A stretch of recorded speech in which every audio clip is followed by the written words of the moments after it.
Before we formally start the press conference, मैं कुछ चीज़ें शेयर करना चाहता हूँ। गत वर्ष 2020 कोरोना पैंडेमिक के रूप में याद किया जाएगा। दुनिया का कोई भी देश का कोई भी प्रांत का कोई भी शहर और गांव इससे बचा नहीं।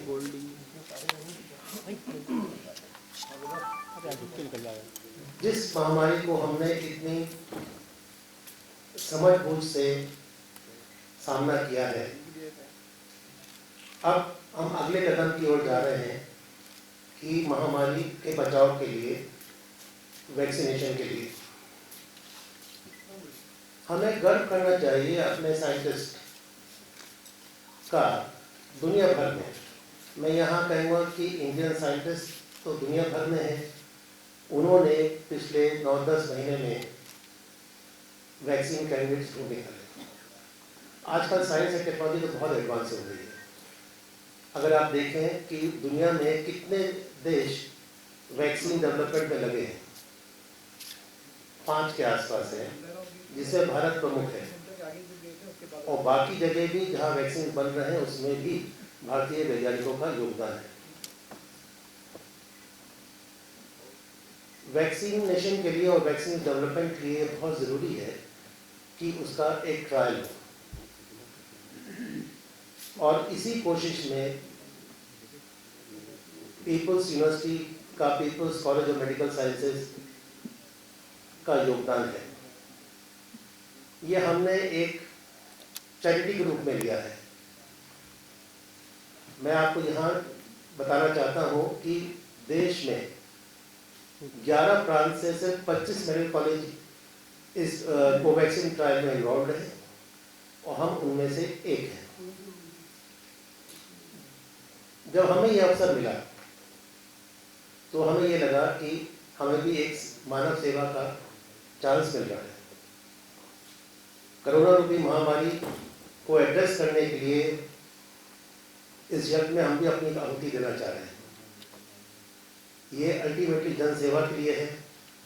पीपल्स ग्रुप ने इसमें बढ़ चढ़ कर हिस्सा लिया है, और हम लोगों ने अपना स्टाफ, अपने रिसोर्सेज भी इसी तरफ डाइवर्ट किए हैं, सिर्फ इसीलिए कि कल को मानव सेवा में, कल को जो वैक्सीन आएगा, इस महामारी से बचाव के लिए हमारा भी कुछ योगदान होगा। मैं इस ओपनिंग रिमार्क्स के साथ हमारे डॉक्टर अनिल दीक्षित जी हैं, प्रोफेसर डॉक्टर अनिल दीक्षित जो डीन है People's College of Medical Sciences के, वो आपके सारे प्रश्नों का उत्तर देंगे, क्लैरिफिकेशन देंगे। लेकिन हाँ, यहाँ मैं एक और चीज़ कहना चाहता हूँ कि जो भी अभी पिछले हफ्ते 10 दिन में जो प्रेस में आया है, वो हेल्थ वर्कर्स के लिए उत्साहित करने वाला नहीं है। किसी ने ये भी एक्नॉलेज नहीं किया कि एक महामारी के वैक्सीन ट्रायल में हेल्थ वर्कर्स जो कि 16 से 18 घंटे पिछले 2.5-3 महीने से में लगे हुए हैं, उनका भी कुछ एक्नॉलेजमेंट होना चाहिए, बल्कि थोड़ा सा डिमोरलाइजिंग भी हो रहा है। मैं इस कमेंट के साथ डॉक्टर दीक्षित को माइक देता हूँ, और वो आपसे संबोधित होंगे।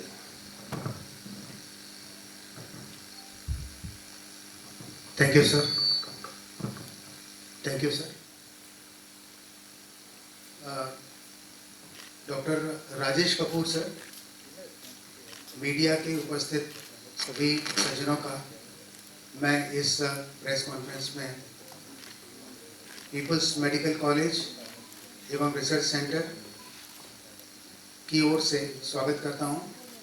मेरे साथ आज डॉक्टर गुमाश्ता जो कि प्रिंसिपल इन्वेस्टिगेटर हैं, डॉक्टर आलोक कुलश्रेष्ठ जो कि पीपल्स हॉस्पिटल में मेडिकल सुपरिटेंडेंट हैं, डॉक्टर गिरजेश गुप्ता जो साइट कोऑर्डिनेटर हैं हमारे पीपल्स कोवैक्सीन ट्रायल की, और डॉक्टर सौरभ जो हमारे पीपल्स मेडिकल कॉलेज के डिपार्टमेंट ऑफ कम्युनिटी मेडिसिन में कार्यरत हैं। ये सभी लोग यहाँ पर मौजूद हैं, और उन सभी की ओर से मैं डीन पीपल्स मेडिकल कॉलेज आप सबका स्वागत करता हूं। और आपकी जो पिछले दिनों में जो प्रेस में कुछ न्यूज़ आ रही हैं और जिससे कुछ थोड़ी बहुत भ्रांतियां पैदा हो गई लोगों के बीच में, उनका निवारण करने के लिए मैं यहाँ आया हूँ और आपके सभी प्रश्नों का उत्तर दूंगा। जो भी आपके मन में प्रश्न होते हैं उनका उत्तर दूंगा। तो इसके पहले कि हम प्रश्नोत्तरी शुरू करें, थोड़ा सा वैक्सीन के ट्रायल के बारे में आपको बताना चाहूँगा कि ये वैक्सीन ट्रायल हम क्यों कर रहे हैं और किस तरह कर रहे हैं। जैसा कि सर ने बताया अभी आपको कि ये राष्ट्र हित का काम है, विश्व हित से शुरुआत करें, विश्व हित का काम है, राष्ट्र हित का काम है। और इसके अलावा ये हमारे लिए एक बहुत बड़ी उपलब्धि है कि हमारे People's Medical College and Research Centre को, पीपल्स हॉस्पिटल को इस कार्य के लिए चुना गया है और हमें ये बहुत बड़ी जिम्मेदारी सौंपी गई है जो कि बहुत कम मेडिकल संस्थानों को मिल सकती है। इस ट्रायल में करीब मान के चलिए 50 से 60 लोग लगे हुए हैं और जितना भी समय हो सकता है पूरा देने के लिए तैयार हैं, पूरे कृत संकल्प हैं, प्रतिबद्ध हैं और पूरी लगन के साथ, मेहनत के साथ कोशिश कर रहे हैं कि कहीं से कोई चूक ना होने पाए। तो ये सब लगन है, मेहनत है, सिर्फ इसलिए क्योंकि हम देश के लिए काम कर रहे हैं। एक ही चीज़ है मन में, एक ही जज्बा है कि हम देश के लिए काम कर रहे हैं और देश हित में अगर हमें थोड़ा सा परेशानी होती है तो हमें उसमें कोई अड़चन नहीं होगी और हम नहीं करेंगे। सभी का एक कृत संकल्प है। मैंने देखा है, मैंने उनको एड्रेस किया है, मैंने उनको रिक्वेस्ट किया है, सब के सब लगे हुए हैं वो अच्छी तरह से और जहाँ तक हो सकता है पूरा प्रयास है कि कहीं से कोई चूक ना होने पाए। अभी मैं आपको बताना चाहूँगा, ब्रीफ में आपको बताना चाहूँगा कि ये वैक्सीन ट्रायल किस तरह से कर रहे हैं। वो वैक्सीन जो बनाई गई है, ये कोवैक्सीन भारत बायोटेक और ICMR के मिले जुले प्रयास का स्वरूप है। डेवलप की स्टेज में है, डेवलप हो चुकी है, 2 ट्रायल इसके हो चुके हैं पहले, ये 3rd ट्रायल चल रहा है। 3rd ट्रायल मतलब ये ह्यूमन ट्रायल है जिसमें कि कोशिश ये रहेगी कि जितने ज़्यादा से ज़्यादा लोगों को इसमें इन्वॉल्व किया जा सके, उनके ऊपर ये ट्रायल किया जा सके और उससे जो जानकारी उपलब्ध हो सकती है उसका पूरी तरह से उपयोग किया जा सके और ये भी देखा जा सके साथ में कि इससे कोई दुष्परिणाम तो नहीं होते हैं और ये भी देखा जा सके कि इम्यूनोजेनिसिटी, जिसमें कि इम्यून सिस्टम में किस तरह की बदलाव आए हैं और कितनी क्षमता पैदा हुई है जो कि बीमारी से कोई व्यक्ति लड़ सके। इसके लिए ये ट्रायल है। इस ट्रायल में हमें जो भारत बायोटेक की तरफ से कहा गया था कि आपको करीब करीब 1000 वॉलंटियर्स को एनरोल करना है, हमने अपनी तरफ से प्रयास किया। प्रयास में आप सब लोगों के सहयोग से, मीडिया ने भी काम किया है उसमें कि कई जगहों पर ये बताया है कि इस तरह का वैक्सीन ट्रायल शुरू हुआ है और उसको पढ़ के हमारे पास लोग आए। इसके अलावा हमारे जो हेल्थ वर्कर्स हैं उनको भी हमने रिक्वेस्ट किया कि आप जब फील्ड में जाते हैं, जब दूसरे काम के लिए जाते हैं तो साथ में उनको ये भी बताएं कि हमारे यहाँ कोवैक्सीन का ट्रायल शुरू हुआ है, देश का काम है, इसमें जो भी भाग लेना चाहें भाग ले सकते हैं, आ सकते हैं, उनको हम सम्मिलित करेंगे। तो ये हमारा तरीका था जिससे कि हम अधिक से अधिक संख्या में लोगों को अपने पास बुला सकें। और आपकी जानकारी के लिए बताना चाहूँगा कि हमारा सेंटर इस कार्य में सबसे आगे है पूरे देश में।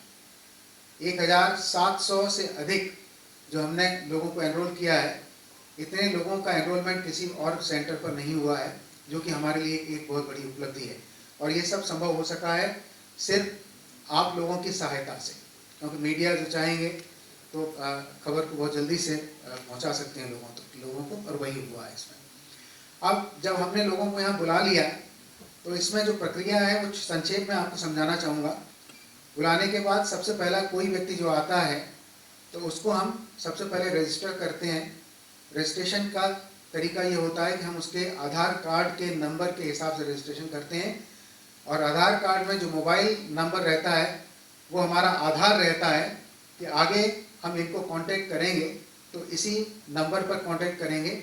यदि वो कहते हैं कि ये मोबाइल नंबर हमारा नहीं उपलब्ध है, तो उस कंडीशन में हम कोई दूसरा मोबाइल नंबर उनसे लेते हैं और उनको संपर्क का जरिया ये हम चुनते हैं।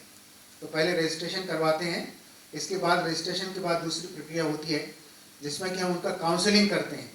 काउंसलिंग के लिए हमारे 4 काउंसलर्स रूटीनली डेली बेसिस पर काम कर रहे हैं और 4 कमरों में अलग अलग बैठकर एक एक व्यक्ति को पूरी काउंसलिंग करते हैं कि ये वैक्सीन क्या है, ये वैक्सीन किस तरह से बनाया गया है, इस वैक्सीन को कैसे लगाया जाएगा, इस वैक्सीन को लगाने से क्या क्या दुष्परिणाम हो सकते हैं और अगर दुष्परिणाम हो सकते हैं तो उसको हम क्या करना चाहिए। इसके अलावा उनको हम ये भी समझाते हैं कि ये वैक्सीन ट्रायल है, ये वैक्सीनेशन प्रोग्राम नहीं है। वैक्सीनेशन प्रोग्राम का मतलब ये होता है कि हम उनको वैक्सीन लगा रहे हैं, लेकिन ये ट्रायल है। इस ट्रायल को नाम देते हैं double blind trial. Double blind trial का मतलब ये होता है कि जिस व्यक्ति को हम वैक्सीन लगा रहे हैं उसको नहीं मालूम कि उसको वैक्सीन लगाया जा रहा है या कि प्लेसिबो लगाया जा रहा है। इन दोनों को मिला के एक सम्मिलित नाम दिया गया है जिसको हम आईपी कहते हैं। आईपी का मतलब है इम्यूनाइजेशन प्रोडक्ट। इम्यूनाइजेशन प्रोडक्ट में ये वैक्सीन भी हो सकता है और वैक्सीन नहीं भी हो सकता है। जिस वाइल के अंदर वैक्सीन है उसमें तो वैक्सीन का प्रभाव है और जिसमें वैक्सीन नहीं है उसमें वैक्सीन न होकर के बाकी सारी चीज़ें वही हैं जो कि वैक्सीन में और मिलाई जाती हैं। वैक्सीन अगर हम कहें तो बहुत ही वैक्सीन यानी वायरस का एक वायरस के अंग हैं। अंग मतलब इसको हमने इनएक्टिवेट किया हुआ है और इनएक्टिवेटेड फॉर्म में वायरस के कुछ कण हैं जो कि उनकी मात्रा अगर हम वैक्सीन में देखेंगे तो नगण्य है। तो जो पदार्थ वैक्सीन में है वो वैक्सीन में वायरस है, जो पदार्थ वैक्सीन में नहीं है उसमें वायरस नहीं है। ये मान के चलिए, इसको हम आईपी कहेंगे, आईपी प्रोडक्ट।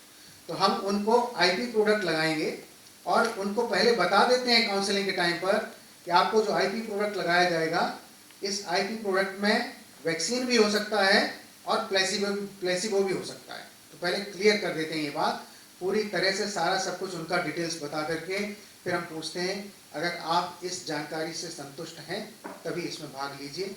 अगर संतुष्ट नहीं है, कुछ प्रश्न पूछना चाहते हैं पूछ लीजिए, और संतुष्ट नहीं है तो आप बाध्य नहीं हैं कि इसमें भाग लें। तो अगर वो कहते हैं कि हम संतुष्ट हैं, जानकारी में भाग लेना चाहते हैं, हम उनसे उस पेपर पर, काउंसलिंग वाले पेपर्स पर सिग्नेचर लेते हैं। सिग्नेचर लेने से पहले उनको हिंदी या इंग्लिश दोनों लैंग्वेज में जो भी उनको समझ में आए उसमें हम समझाते हैं कि इसमें ये जानकारी, अगर पढ़ना आता है तो पढ़ सकते हैं, पढ़ना नहीं आता है हम उनको पढ़कर सुनाते हैं कि इसमें ये चीज़ें लिखी गई हैं। यदि आपको ये जानकारी ठीक लगती है और आप भाग लेना चाहते हैं तो आप भाग ले सकते हैं। तो उस कंडीशन में अगर वो भाग लेना चाहते हैं हम उनका सिग्नेचर करवाते हैं और उनको भाग लेने के लिए तत्पर करते हैं। तो ये प्रक्रिया हुई काउंसलिंग की। हर काउंसलिंग में कम से कम 30 मिनट का समय निर्धारित हमने किया था कि 30 मिनट से कम में किसी की काउंसलिंग नहीं हो, चाहे भले ही वो डॉक्टर क्यों ना। डॉक्टर लोग भी आए हैं, उनको भी हमने पूरा समझाया है। उसके बाद ही जब समझा दिया, समझ लिया, उसके बाद सिग्नेचर्स लिया। काउंसलिंग की प्रक्रिया पूरी होने के बाद उस व्यक्ति को हम मेडिकल एग्जामिनेशन रूम में भेजते हैं, जहाँ पर मेडिकल स्पेशलिस्ट एमडी मेडिसिन के तत्वाधान में उसका मेडिकल एग्जामिनेशन किया जाता है। पूरे सारे सिस्टम्स चेक किए जाते हैं और देखा जाता है कि इसमें कोई ऐसी इनमें बात तो नहीं है जो कि इसको बीमारी, ये इसको वैक्सीन न लेने के लिए बाध्य करती हो। तो कोई भी क्रॉनिक इलनेस, कोई भी ऐसी बीमारी जिसमें कि कोई प्रॉब्लम हो सकता है, उसको हम देखते हैं और जब पाते हैं कि ऐसा कुछ नहीं है तभी हम उसको मान्य करते हैं। और अगर पाते हैं कि ऐसा कुछ है तो हम उनको क्षमा मांग लेते हैं उनसे कि भाई आपका इसमें हम सम्मिलित नहीं कर पाएंगे।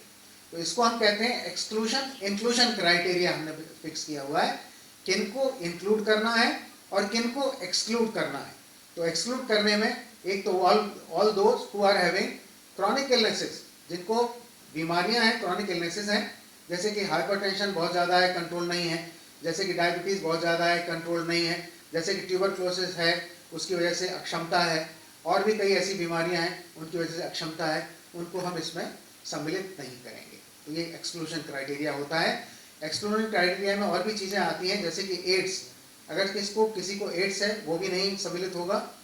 और इसके अलावा यदि किसी व्यक्ति के घर में यदि खुद उसको भी पहले कोरोना हो चुका है, इन्फेक्शन हो चुका है, या फिर उसके घर में किसी को कोरोना इन्फेक्शन हो चुका है, तो हम ये मान के चलते हैं कि इनमें इम्यूनिटी शायद डेवलप हो चुकी होगी, इसलिए हम उनको सम्मिलित नहीं करते। तो ये सारे एक्सक्लूजन क्राइटेरिया में आते हैं। ऐसे सभी व्यक्तियों को हम अपनी इस ट्रायल में शामिल नहीं करते। तो ये बिल्कुल अक्षरशः पालन किया जाता है। और 4 डॉक्टर सिर्फ मेडिकल एग्जामिनेशन के लिए वहाँ लगे हुए हैं। 4 क्लिनिकल ट्रायल, 4 इसमें काउंसलिंग में, 4 डॉक्टर्स इसमें ये अपना मेडिकल एग्जामिनेशन में। जब मेडिकल एग्जामिनेशन के बाद ये पता चल जाता है कि ये वैक्सीन लेने के लिए सक्षम है, उसके बाद हम उनको फिर RT-PCR का टेस्ट करवाते हैं, जिसमें कि नेजोफेरेंजियल स्वैब लेते हैं, और इस स्वैब को लेकर के कलेक्ट करके रख लिया जाता है। इसके बाद फिर हम उनको भेजते हैं, उनका ब्लड सैंपल लिया जाता है, जिसमें कि हमको उनका एलाइजा टेस्ट करवाना होता है। जब ये सारी चीज़ें हो जाती हैं, इसके बाद फिर हम उनको भेजते हैं जहाँ पर कि उनको कंप्यूटर से उनकी जानकारी भारत बायोटेक को दी जाती है कि so and so number has come and has been found fit for vaccination. Then वहाँ से वो नंबर जनरेट करते हैं कि इनको जो वाइल्स आपके पास भेजी गई हैं, इन वाइल्स में से फला फला वाइल इनको डोज देनी है। वो डोज उनके लिए निर्धारित की जाती है। इसको हम कहते हैं रेंडमाइजेशन।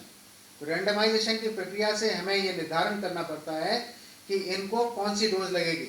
उस डोज में हमको नहीं मालूम कि ये वैक्सीन है, हमको नहीं मालूम कि ये प्लेसिबो है। तो जो भी निर्धारण वहाँ से किया जाता है वो उनके लिए अलग निकाली जाती है, और वो निकाल करके वैक्सीनेशन रूम में दी जाती है, और उनका नंबर के साथ मैच किया जाता है। जो उनका नंबर एनरोलमेंट नंबर है उसके साथ वो वैक्सीन का नंबर मैच करके वो लगाया जाता है।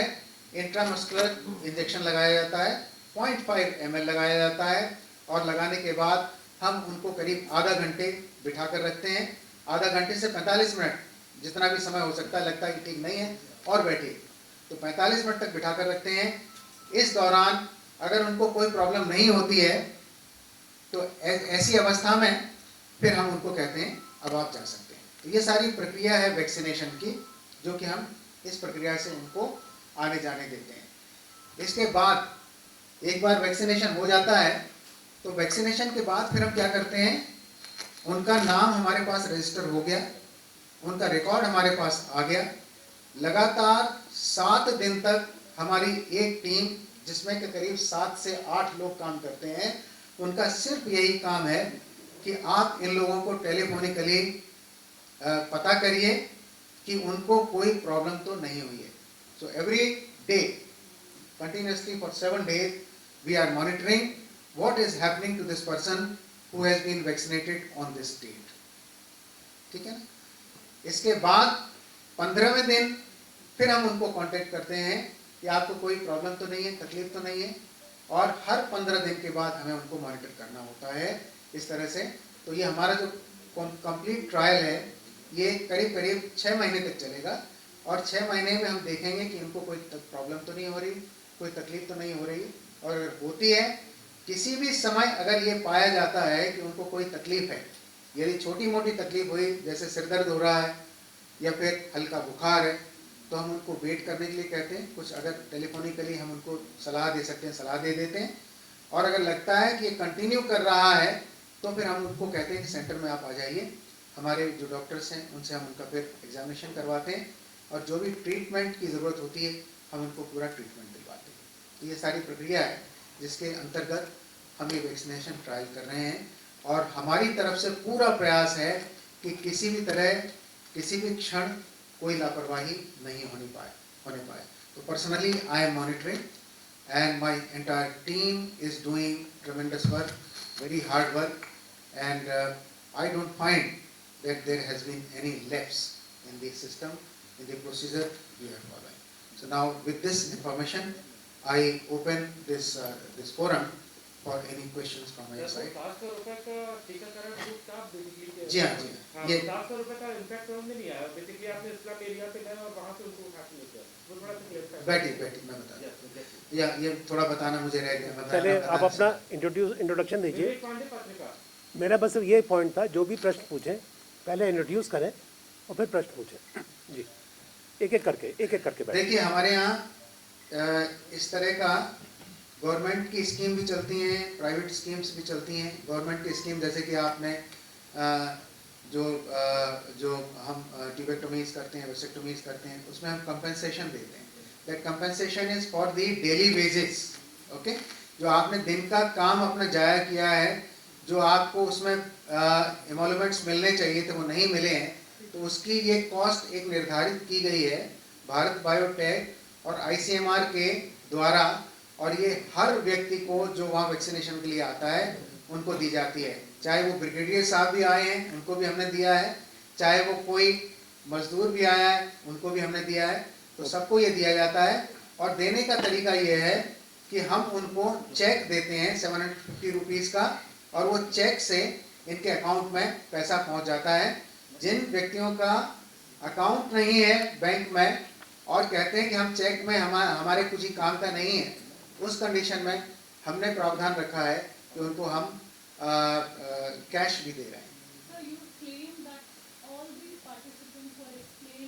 Please introduce yourself, madam. I'm Neelam Pandey from the Print New Delhi. So I met a lot of people, and they on camera have told us that none of them were told what exactly is this vaccine for. They were told that this is to ensure you will not get corona, that this is not for trial. They were not given information. And the second thing, I found many of them were illiterate, and they said in some cases they could not even sign. अंगूठा लगाया था. So what are these claims? Why will people be lying about this?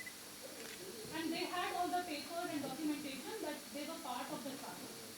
Okay, if they have documentation and they say that they were part of trial, ऐसा आपका मानना ठीक है कि उन्होंने अंगूठा लगाया है, क्योंकि मेरे ख्याल से अबाउट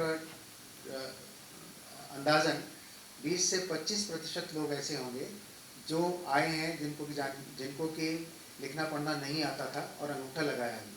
लेकिन एक minute, answer complete. May I complete please. So उसमें ऐसा है कि जब अंगूठा लगवाया है उसके पहले उनको पूरी जानकारी, जैसे मैंने आपको बताया काउंसलर ने 30 मिनट्स तक उनको पूरी जानकारी हिंदी में समझ में आया तो हिंदी में समझाया है, और अगर नहीं समझ सकते तो अंग्रेजी में भी समझाया है। समझाने के बाद ही उनसे कहा है अंगूठा लगाने के लिए, उसके पहले किसी केस में ऐसा नहीं हुआ है। तो आपका कहना कैसे आप कह रहे हैं मुझे नहीं मालूम, लेकिन हमारे यहाँ प्रक्रिया पूरी की जाए। Maybe saying I can't comment on that, but the procedure we are adopting, I am very sure that each and every individual has been counseled properly, has been told about that what we are doing, what is placebo, what is vaccine, and what is IP. Because when we talk of trial, the trial will say it is IP, it's not vaccine. Sir volunteers का मतलब ही होता है जो स्वेच्छा से आए, लेकिन स्वेच्छा से madam again I request introduce yourself madam. Sir मेरा नाम स्वाति है, मैं के न्यूज़ इंडिया से हूँ। वॉलंटियर्स का मतलब ही होता है सर जो स्वेच्छा से आए, लेकिन आप जो कह रहे हैं कि अगर उनको काउंसिल किया गया था तो काउंसिल करने के बाद भी उनको 750 रुपये दिए गए, तो ये क्या कहेंगे इसके सर? नहीं, ये तो अब भारत बायोटेक और ICMR ने डिसाइड किया है कि उनका जो डेली वेजेस का जो लॉस होगा उसके लिए दिया जा रहा है। देखिए इसको मैं एक्सपेंड करूं कि कोई भी आ रहा है, ये हर ट्रायल का गवर्नमेंट का नियम है। ये जो ग्रांट है ये प्रलोभन नहीं है। कोई भी आ रहा है अपना डेली कमाई को कॉम्प्रोमाइज़ कर रहा है और अपना ट्रैवल में भी खर्चा कर रहा है, तो ये एक मॉडेस्ट वे है कि उसको हम अलाउंस के तौर पर दें। ये कोई प्रलोभन नहीं है, क्योंकि उनका जो योगदान है इस as a volunteer for this corona और फॉर एनी अदर डिजीज़, वो पैसों से तोले नहीं जा सकता। सर स्वास्थ्य मंत्रालय की गाइडलाइन के अनुसार जो ये वॉलंटियर्स हैं और साथ में ये जो वैक्सीन का जो ट्रायल था, ये ट्रायल हेल्थ वर्कर, देन उसके बाद पुलिस डिपार्टमेंट है या फिर मीडिया है या जो भी कुछ है, देन उसके बाद जो था 50 साल के ऊपर वाले लोगों पर जो था ट्रायल के लिए बोला गया था। लेकिन जो दीपक मरावी की जो मौत हुई है वो इंसान जो है 45 इयर्स का था सर, तो उसके ऊपर कैसे क्या कोरोना वैक्सीन को ट्राई किया गया? वैक्सीनेशन प्रोग्राम भी कंफ्यूज हो रहा है। आई थिंक आपको थोड़ी सी ये कन्फ्यूजन हो रहा है।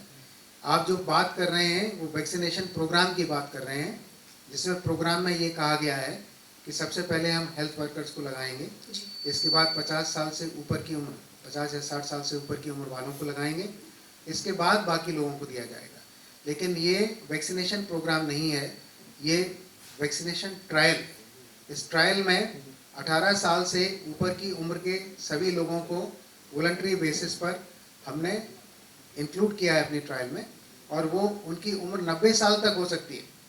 18 साल से लगा करके 90 साल तक की उम्र के जो भी आना चाहते हैं स्वेच्छा से आ सकते हैं, इस ट्रायल में भाग ले सकते हैं।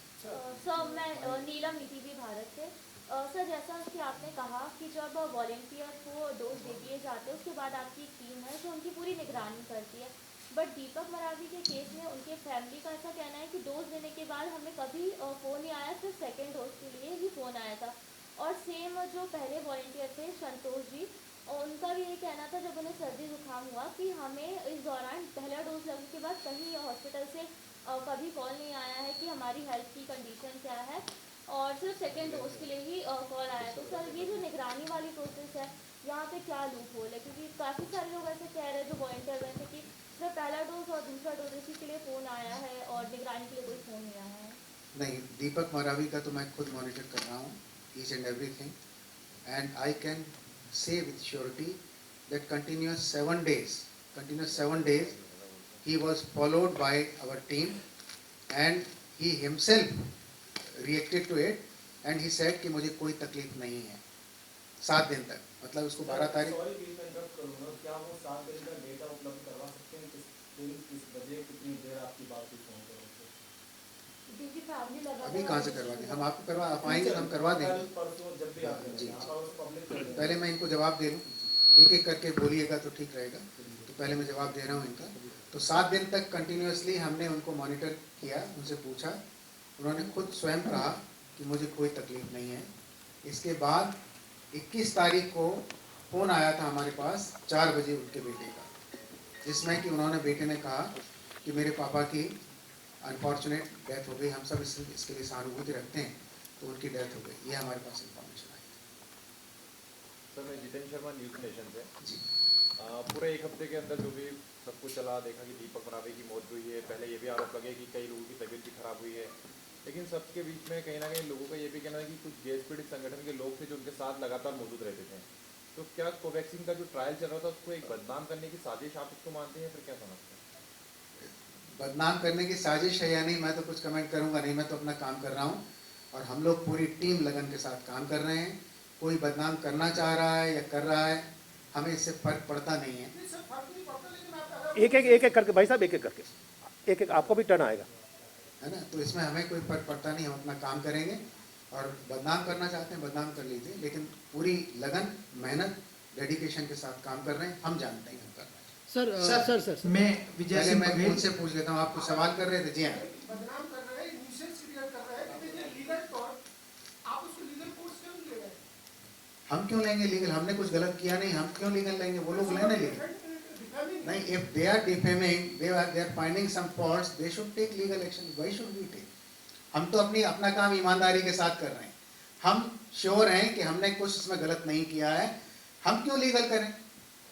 हम क्यों करें? हम लीगल करें मतलब हम कुछ गलत कर रहे हैं? हम तो गलत कर नहीं रहे। मैं क्यों लीगल कोर्स लूँगा? आपको जिनको लगता है गलत हो रहा है वो लीगल ले सकते हैं। They can defame. उनके डिफेम करने से कोई फर्क नहीं पड़ता हमको। उनके डिफेम करने से कोई फर्क नहीं पड़ता। जब देश के लिए काम करने निकले हैं तो हम पूरी तौर पर करेंगे। मैं डिफेंस का रिटायर्ड एयरफोर्स ऑफिसर हूँ, ग्रुप कैप्टन दीक्षित हूँ, मेरी टीम है। मैं जानता हूँ कि लगन और मेहनत के साथ काम कर रहे हैं। मिस्टर दीक्षित सर, उनका पहले था। जी sir I have sleeve questions the first thing mike ले ले। myself Kashif Kakri, I am from News Click Delhi. Yes. So my first question is कि लोकल लोगों ने जो कंप्लेन की कि वहाँ गाड़ियाँ आई, पर्चे बांटे गए और कहा गया कि आपका जुकाम का और जोड़ों का दर्द का इलाज होगा और साथ में पैसे भी दिए जाएंगे, वैक्सीन लग रही फ्री में लगवा लो, फर्स्ट थिंग। आपका कहना है कि आपने बिल्कुल नहीं भेजा, then who send them, first question. दूसरा है कि जब गैस विक्टिम्स जितने भी हैं, हमने कहा नहीं कि बिल्कुल नहीं भेजा, कहा क्या?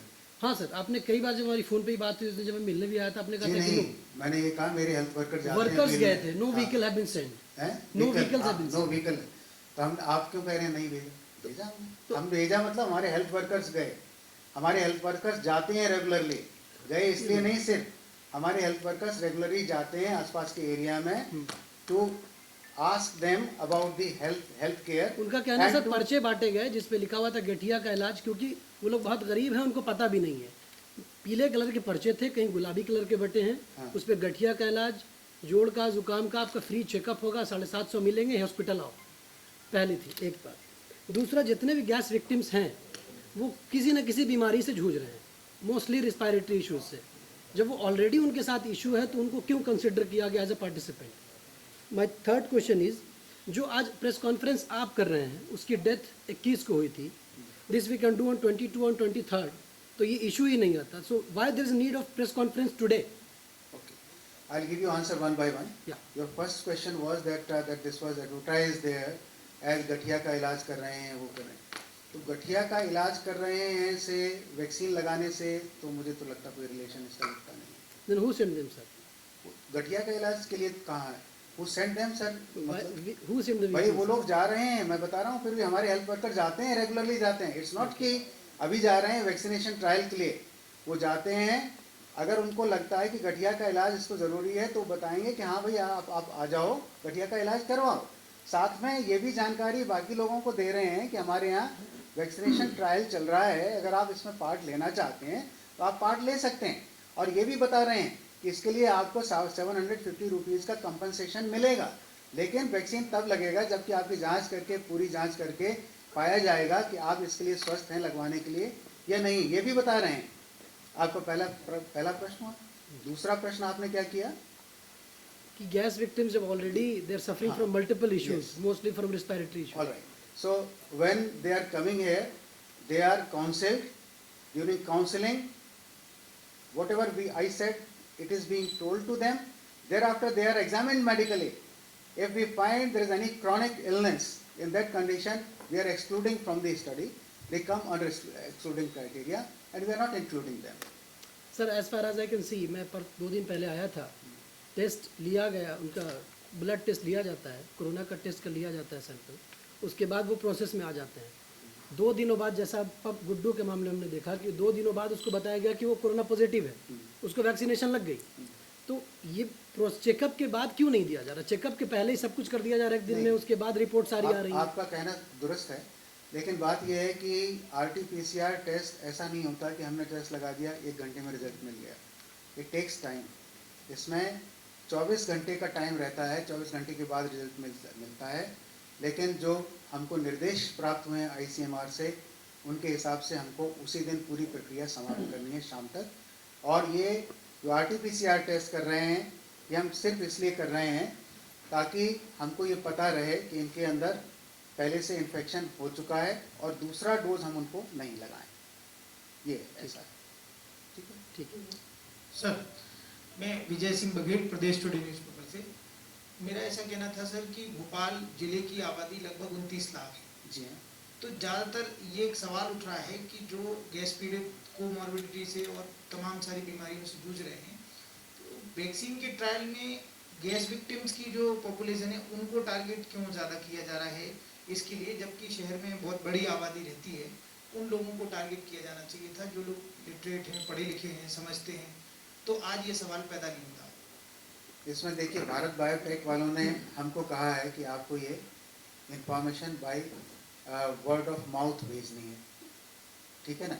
तो अब और ये भी कहा है साथ में कि आपको 4 किलोमीटर के दायरे में ही इसको रखना है, जानकारी भेजनी है, ताकि हम उनका फॉलोअप ढंग से कर पाएँ।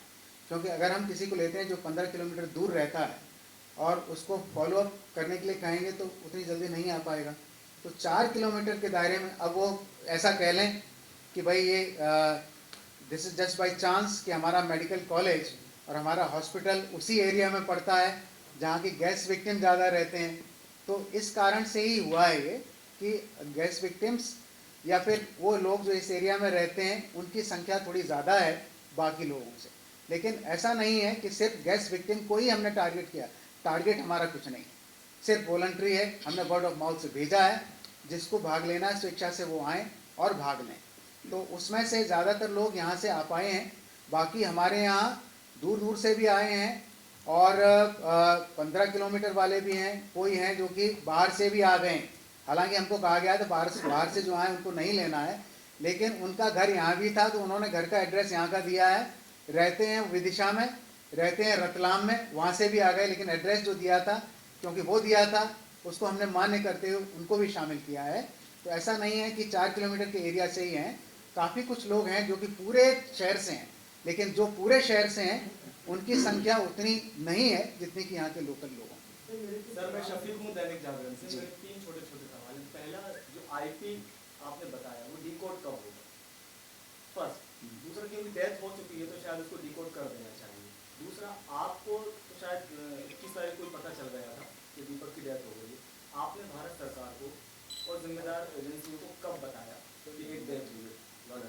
तीसरा, क्लिनिकल ट्रायल में मुझे किसी ने बताया कि नॉर्म्स होता है कि जो अशिक्षित व्यक्ति आएगा उसका ऑडियो या वीडियो कंसर्न लेना, क्या आपने किसी का ऑडियो वीडियो कंसर्न लिया? पहला सवाल आपका था आईपी को डिकोड करना। आईपी को डिकोड, डेथ हो चुकी है, इस डेथ हो चुकी है। उन्होंने, हमने भारत बायोटेक वालों से बात करी है, उनका कहना यह है कि ये डिकोड नहीं करेंगे अभी, ये पूरा ट्रायल कंप्लीट होने के बाद ही किया जाएगा। सिर्फ विशेष परिस्थितियों में वो कौन सी नॉर्म्स है, कौन से विशेष परिस्थिति? हाँ जी बिल्कुल, उसको आप अगर कहीं राइटिंग में हो तो बता दीजिएगा। बिल्कुल अभी नहीं बता सकते, बाद में आप आ जाइए। आपके प्रेस जो वो है पीआरओ, उनसे आप चाहें तो मेल करो। पीआरओ नहीं, आपको उसके लिए आना पड़ेगा क्योंकि ये this information will not be given to anybody else. आपको दिखा दिया जाएगा, पढ़ के सुना दिया जाएगा, ये इन्फॉर्मेशन है and will not be given to anybody, because ये सारी कॉन्फिडेंशियल चीज़ें हैं जो हम बता नहीं सकते, है ना। तो एक तो था आपका सवाल ये कि डिकोड कब किया जाएगा। दूसरा सवाल ये था कि 21 तारीख को डेथ हुई और आपने मुद्दा ये क्यों नहीं उठाया? भारत सरकार को या आईसीएमआर 22 तारीख को, 22 तारीख 22 को सारी इंफॉर्मेशन, 22 तारीख को सारी इंफॉर्मेशन भारत बायोटेक को डायरेक्टर जनरल हो रहा है कि 8 तारीख को जब आपके सुप्रीटेंडेंट से बात होती है उनको पता नहीं होता कि डेथ हो गई है। ताज्जुब सुप्रीटेंडेंट, पहले आप क्वेश्चन का जवाब तो सुन लीजिए, एक प्रश्न का सवाल। Superintendent is not involve directly in this. आपकी संस्था के व्यक्ति को पहले 15 दिन बाद भी नहीं पहले पता कि एक डेथ हो गई है और आप प्रश्न को उत्तर तो सुन ले पहले। कन्वर्सेशन है sir, press conference is conversation, सवाल के जवाब में सवाल आ जाता है। उसमें ऐसा है कि मेडिकल सुप्रिंटेंडेंट जो है ना, उनको कोवैक्सीन ट्रायल उनकी रिस्पॉन्सिबिलिटी नहीं है। इसके लिए हमने अलग से एक डॉक्टर नियुक्त किए हुए हैं जिनको प्रिंसिपल इन्वेस्टिगेटर नाम दिया गया है। तो he is looking after this entirely. तो उनको जानकारी रहती है, वो जानकारी उनको सब जानकारी रहती है, वो भेजते हैं और हम भेजते हैं, मुझे जानकारी है। It's not necessary that medical superintendent will know about it, ठीक है। और अगला प्रश्न आपका था ऑडियो विजुअल निर्देशों के अनुसार हम 60 साल के ऊपर के हर व्यक्ति का ऑडियो विजुअल काउंसलिंग हमने की हुई है। उसका पूरा रिकॉर्ड है हमारे पास, जिसका भी आप देखना चाहेंगे हम बता दें, क्योंकि हमको निर्देश वहाँ से मिलेंगे 60 साल से ऊपर वालों का करना। उसी में निर्देश है जो अशिक्षित है उसका भी करना। नहीं, ऐसा नहीं निर्देश आया, ऐसा कोई हमारे पास निर्देश नहीं है कि अशिक्षित का नहीं करना है, अशिक्षित का करना है। तो अशिक्षित को हमने पूरा पढ़ा, उनको समझाया, हिंदी में, अंग्रेजी में, जो भी लैंग्वेज में समझ सकते थे, उसके बाद ही हमने उनको समझा। सर मेरे कुछ छोटे छोटे सवाल हैं, मैं अनुराग एनडीटीवी से। जी सर। सर पहला सवाल ये था कि अभी तक कितने डेथ्स हुए हैं, क्या आप नंबर्स बता सकते हैं? 1, 2, 3 कितने डेथ्स हुए हैं अभी तक ट्रायल पार्टिसिपेंट्स? ट्रायल पार्टिसिपेंट में से एक की हमको जानकारी, एक की जानकारी, ठीक है। मेरा दूसरा सवाल ये था सर, जैसा अभी आपने कहा कि जो भी आता है ट्रायल पार्टिसिपेंट, उसका प्रॉपर चेकअप होता है, सो दैट अगर वो किसी सीवियर एलिमेंट से सफ़र कर रहा है तो आप उसको वैक्सीन का डोज नहीं देते हो, आप प्लेसेबो नहीं देते हो। एक बंदा है जो BMHRC में गया हुआ है, उसके तीसरी बार किडनी का इलाज चल रहा है और वो वैक्सीन लगने के तीसरे मतलब वैक्सीन लगने के बाद की ये तीनों घटनाएं, अभी भी he is suffering. And in your confidential report you have said कि उसको पहले बाइक से चोट लगी थी और इस वजह से उसकी किडनी डैमेज्ड है। तो मेरा सवाल ये था कि अगर ऐसा था तो फिर उसको वैक्सीन या प्लेसेबो क्यों दिया गया? ये हम हिस्ट्री भी लेते हैं पूरी, जब हम उसका मेडिकल एग्जामिनेशन करते हैं उसके पहले हम पूरी हिस्ट्री लेते हैं, हिस्ट्री में पूरा पूछ लेते हैं। अगर उन्होंने बताया होगा डेफिनेटली पूछा देखा गया होगा उस पर्टिकुलर सिस्टम को, अगर उसमें कोई प्रॉब्लम नहीं है तो फिर हम उनको वैक्सीन देंगे। तो फिर उसको क्यों कहा जा रहा है कि उसकी पहले से किडनी डैमेज थी? अगर ऐसी थी तो फिर उसको वैक्सीन क्यों दिया? नहीं, आप डैमेज थी, आपका स्टेटमेंट करेक्ट है। It's in your document, sir. It's in your document. I'm not saying from my mind. Not damage. It's a condition where this is hydronephrosis. Yeah, that's what I'm saying. Hydronephrosis asymptomatic. Okay. Hydronephrosis asymptomatic is not the Damage. Not this what we call exclusion criteria. Okay, sir. And my third question is, can you tell us about the severe adverse effects? अभी तक कितनों को आया है in your notice? आप लोगों ने कितनों को notice किया? When we say severe effect will include all effects caused by vaccine or else caused by anything that can happen after giving vaccine. Okay, this I want to make it clear. So now serious effect because of vaccine we have not noticed so far. We have not noticed. Listen to me. We have not noticed so far in any of the individual any serious effect. Okay. Now what you are saying is about the person who is admitted because of kidney. Okay, this is nothing to do with this vaccine. This is pre-existing condition which was earlier there, not told by the individual himself. When he is not telling, it's no way that we can find out that he is suffering from hydronephrosis. Okay, so then he is admitted with hydronephrosis and is under treatment. We are keeping track of it, and presently treatment is going on well. He preferred to stay there in BMHRC, that's why he is there. Otherwise, we offered that you can come here to People's Hospital also. So, as you said that there are all the checks and balances in proper place. Sir, जो दीपक मरावी का particular case है, since I covered the story, so उनके family को, he died on 21st. You guys came to know on 21st. You informed everybody on 22nd. Still on 8th of January, they received the call for second dose of vaccine. So if all checks and balances are in place, उसको दोबारा call क्यों किया sir? एक आदमी जो मर चुका है। वो मैं बता देता हूँ। इसमें थोड़ा लैप्स है। इसमें लैप्स ये है कि ये हम दो जगह मॉनिटर कर रहे हैं। एक तो हमारी पूरी टीम है जो कि वहाँ से मैसेज भेज रही है और वहाँ से फॉलोअप कर रही है ऑन टेलीफोन। दूसरी टीम और है जो कि बाहर रिसेप्शन पर है, उनके पास भी एक लिस्ट रहती है। दूसरे दिन जिनको बुलाना है उनको एक दिन पहले कॉल करते हैं। तो हमने ये इन्फॉर्मेशन उन तक तो मिल गई थी, उनके पास पहुंच गई थी। जो टीम है उन्होंने नहीं मैसेज भेजा है, लेकिन रिसेप्शन वाली टीम है वहाँ पर उसका नाम कट नहीं पाया। That is the reason. ठीक है सर, मेरा लास्ट सवाल ये था कि आपकी इथिक्स कमेटी में कितने लोग हैं? Headed by I think one retired justice, और कितने लोग हैं उसमें? कौन-कौन से लोग हैं? If you can just tell us the information. This ethics committee, it consists of minimum 4 plus 4. Okay. Means 4 persons from institution and 4 persons from outside.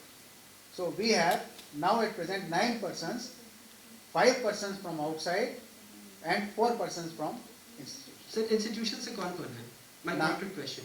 Naam confidential I cannot. No, I just want, because there's a conflict of interest if the principal investigator is also there in the ethics. No, he is not. He's not. You are confirming with this? You are not. Yes. Thank you, sir. चलो That's all. Sir एक last सवाल मेरे सारा भोपाल जाना एक minute पहले उनका एक भाई साहब स्टेशन मिलेगा, इंश्योरेंस क्लेम के लायक वो है या नहीं? इसमें ऐसा है कि अगर हम ये जैसे केस चल रहा है, अब सारी इन्वेस्टिगेशन हो जाए और ये प्रूफ हो कि ये कोरोना वैक्सीन देने के कारण है, तो हम एथिकल कमेटी हमारी उस पर वर्कआउट करेगी और कहेगी कि इनको कंपनसेशन मिलना चाहिए, क्या उनका कितना लॉस है, घर को क्या किस तरह से परिस्थितियां हैं, उनको देखते हुए जो भी कंपनसेशन बनता है that will be forwarded to higher authority, to Bharat Biotech and then DCJ also. DCG. So my question to you is, Please introduce yourself, madam. hi, I'm Mira, I write for Indian Express. I understand that only 3% of the hospital staff can participate in the trial. Who told you this? You told me that. Okay. But could you just give me a sense of how many doctors or people apart from marginalized class are a part of this trial? Not exact numbers, but a ballpark figure to get a sense of the sample. Nearly 10 to 12, 10, nearly 10, I don't have an exact figure. बाद में नहीं कहने लगना आपने ये कहा था, है ना? So this is nearly 10 persons who are doctors. From our hospital. Not hospital. But then. In all. Okay? And about 15 to 20 total persons from healthcare department. So how soon, I mean, a month, the It is the report will likely take a month, but is it expected in the next 10 days or a month from now? It's from the day this postmortem was conducted, they say. But this is minimum period I am saying. This can be delayed for months together, maybe 6 months even. So I don't know. And also, sir, the ethics committee, will they submit their report within a month after the incident based on the preliminary information available? They have to submit whether they get Visra report or not. Within a month? Yeah. Okay? Thank you. Brief